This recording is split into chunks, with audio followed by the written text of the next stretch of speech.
Hi, it's Kristen with Stamping with Kristen. Today I want to show you our book treat boxes. They are in our mini catalog. You can see them online. And there's two pieces to them. There is this piece right here that even they have adhesive ready to go. And this part also has some adhesive, and this makes the little box. My son just recently got engaged, and it's his fiance. It still sounds weird to say that, but it's her birthday. And so I thought this would be a great way to kind of dress up the gift card that I'm going to be giving her. I thought it'd be nice just to have a massage, and with all the wedding planning, just to have a little break for that. So I'm going to turn the camera around and show you how easy these are to make, and they're just a really neat way to dress up gift cards. All right, so I have the book treat box here. There's two parts to it. And then I've got Pretty in Pink ribbon. I've got Flowering Zinnia Designer Series paper. And then Unbounded Love. I've got, this is from the dies from the bundle. And this is really just a great greeting set. I'm going to start by assembling the box here. And this is quite simple. There's more of a glossy side, and that is the inside. These are food safe, which is nice. So if you want to bake some treats, you can put those in. I like to kind of first make sure all the creases are good, and then it already has the adhesive on here. So you just peel this off and then tuck in those. And that's how you do for the one side, and we just repeat it again on the other side. I find it helps if you've bent it already like I did. Just folds easily. So this is the box part, and then the rest goes on here. But before I do that, I want to put this on the Designer Series paper. So I cut this just, I want to say a hair over 4 inches, because it's, I just like to make sure that there's enough space, and then just over 9.5 inches. So it fits just like that. So I'm going to take my adhesive and I'm going to put it on this side. And so I'm just going to use this all the way around. Now you wouldn't have to cover the whole thing using Designer Series paper like this. You could just do parts of it. You could do the binding something different, but I'm going to do it just the same Designer Series paper all the way around. So I've just used quite a bit of adhesive on here. And then what I'm going to do is line this up. Let me get this out of the way here. And so I'm going to line this up at one end like that.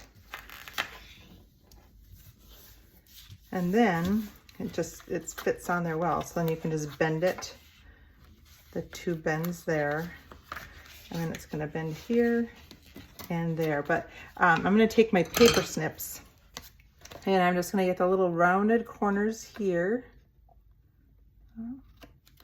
There's very little trimming involved in this when you cut it that way. And then this is where obviously there's a little more because of the little tab there. And there is adhesive on this. I have chosen to not use that to seal it shut. That way you can use it again for something else. You could even put a piece of Velcro there so it can snap, you know, you go open and close many times. It's up to you on the purpose of the book. I always like when I'm making things for people, though, I like them to be able to use them again. So I decided to not use that adhesive to close it. All right, so this is how it looks, like that. And so now I'm gonna just pull these off, this adhesive, and then you're just going to center this.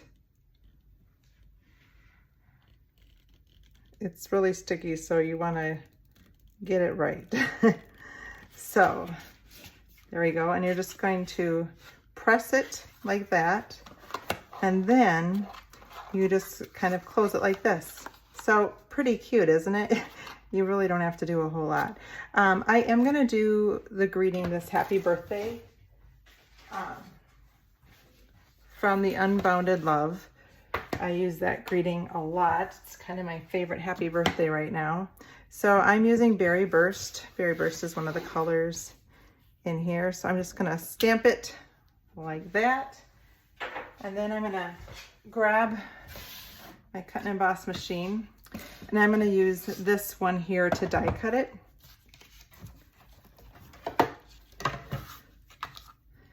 All right, so I like to stamp it first so then you know that it's centered, which is easy to do.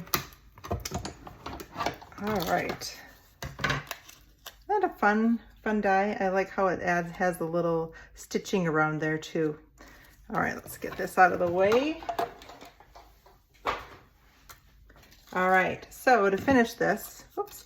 Oh, what I'm gonna do, so my son's fiance, she loves gummy candy, sour candy. These are just Nerds gummy clusters.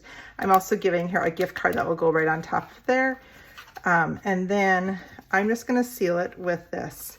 I've got Pretty in Pink ribbon, and I'm going to, and I know I've told you this before, I like to do my bows upside down.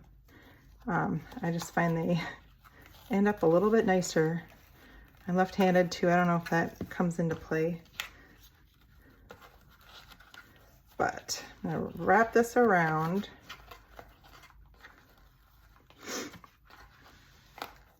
Make it a little bit bigger here, the ribbon. All right, so this, like I said, is the Pretty in Pink ribbon. And it's petal pink that's in this color, but I think that the Pretty in Pink goes well because there's several shades of pink on there. So I'm gonna put this over that a little bit better. And then now I'm gonna take, we've got the piercing tool, and you're gonna take your pick tool. And this is actually a piercing mat. Usually you'll see me using it to stamp on, but I'm gonna pierce a hole through here, and that is where I'm gonna use this Baker's Twine Essentials. This is nice because it's got there's 5 colors in here.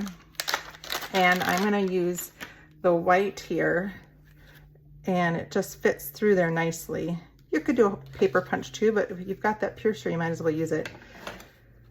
So I'm gonna cut this off. I've got more than enough on here. And so then I'm gonna have this tag that I'm gonna wrap through here, tie it around the bow.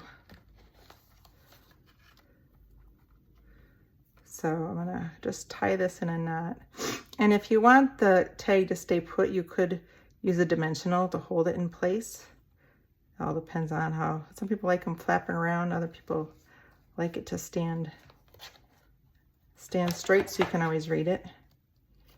And I'm gonna tuck the knot so it's behind there. And you can do this too, where I'm gonna pull these through so you don't even see it. I could have done this before, but I didn't. There we go. So now you see the bow better. So here is my book treat box. You can, it is food safe, so you could just put cookies or whatever chocolates you make in there. So that is this idea. I did make this one for Christmas. I don't know if you are on my email list, but I've been doing 12 weeks of Christmas. So every Tuesday you get an email from me with a different idea. And this one is this week's idea. I wanted to show a Christmas idea with this. But here you go. Here's just a Christmas version. I give lots of gift cards at Christmas, and I like to do a little candy with it too. So these are just perfect to just put a little treat in there, and then you've got the little tags you can put on the back who it's to. So 2 totally different looks. One's birthday, one is for Christmas, but these are awesome. And they're so cheap. You get 10 of them for $10. So for $1, you've got a really cute little way to dress up a small gift. You could give jewelry, or we should just create a list of all the different things that you can fit in here, because it's just a fun size. So I hope you've enjoyed this, and if you want to be on my email list so that you can get the 12 weeks of Christmas ideas, I'll have a link in the comments for you to be able to sign up for that. Have a great day.